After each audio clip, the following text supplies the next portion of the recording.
So. Mana hozir ikkinchi qozonni guruchini solamiz, xudo xolasa. Birinchi qozonimizni guruchini solib, bitta ag'darib qo'ydik. Xudo xolasa 4-qozonimizni guruchlarni soldik. Keyingi guruchi.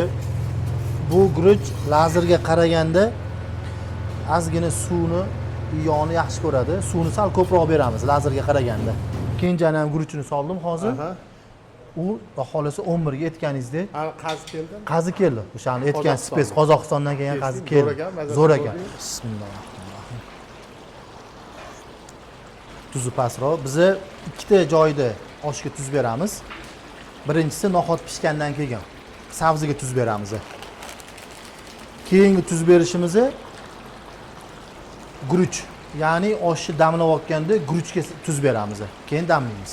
Ikkinchi marta tuz beramiz deganimiz bu oshni damlayotganda savsini yeb ko'rib, savsida tuzi pastroq bo'lsa, guruchga keyin tuz beramizda, keyin damlaymiz.